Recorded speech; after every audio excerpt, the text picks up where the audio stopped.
Hi, I'm going to be reading a short excerpt from a kind of autofictional novel called Carousel by the Galician writer Berta Dávila. It's about family, platonic love, mental illness, mathematics, music, among other things. And for this, I don't think a ton of context is necessary because most of it is taking place in the narrator's memory. But I'll just say at the very beginning, she's talking about a time when she takes a trip to southern Portugal with her friend Natalia, and they're staying together at a kind of hotel. And with that, I will start. We spend our mornings in the apartment hotel pool. Natalia likes to dive to the bottom. She wears a bikini with palm trees and bananas on it. I could never wear something like that. I notice the way the pool tiles change color as the hours go by. Sitting on the edge, with my feet dangling in the water, I pass the time reading a book that doesn't much interest me, until I unexpectedly dip into a memory of the bathroom in the house where I grew up, of my father armed with a silicone gun attacking the tiles on the bathroom floor and wall. And I remember playing a game with my eyes every night at bath time as a child, where I imagined that the bathtub and bathroom have disappeared, leaving nothing but the globs of silicone suspended in the air, swaddling me in a snow-white spider web made up of a patchwork of parallel and perpendicular lines that have been drawn with my father's typical attention to detail. I think this image is the first idea of perfection I ever internalized. Nearly every idea I have about perfection is bound up with my father, and what I assume is some kind of childhood bias that still, to this day, conditions the way I look at the world.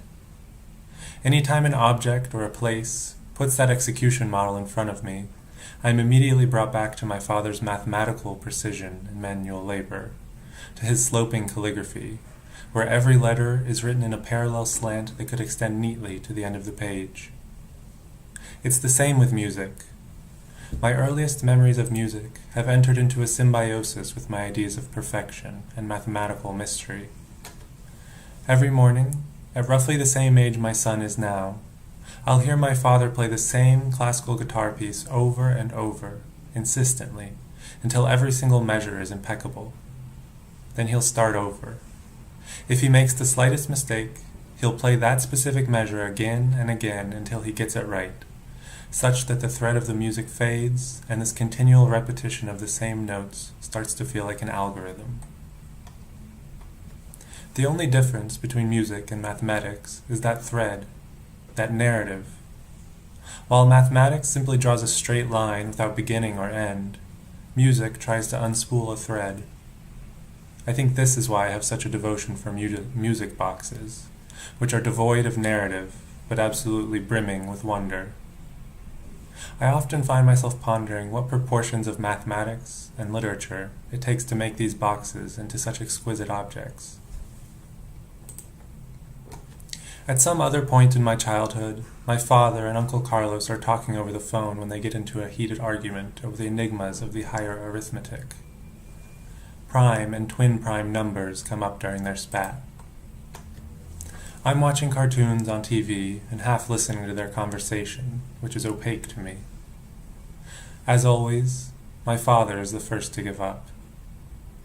Afterwards, they reminisce over oft-told anecdotes about their years in the Faculty of Mathematics, where they met, and my father tells him that Mom and I are well, and goes on to detail all the daily minutiae of our lives. Then he brings the receiver close to me so that I can talk to my uncle and give him a kiss through the phone.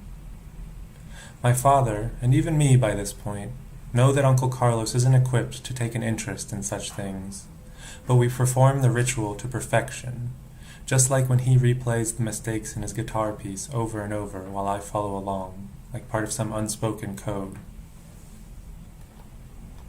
I don't know what kind of number Uncle Carlos and I are.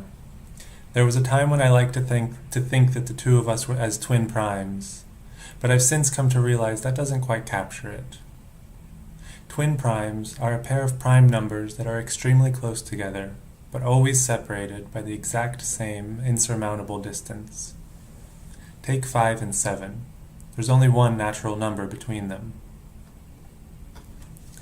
Twin primes have identical properties, but they never touch. I don't know if my uncle and I are odd, and therefore indivisible numbers, but I do know that the lines on our hands are determined to converge, and that if nothing else, we're consecutive, like 2 and 3, the only prime numbers that touch. And that is all. Thank you for listening. 到了这样吗？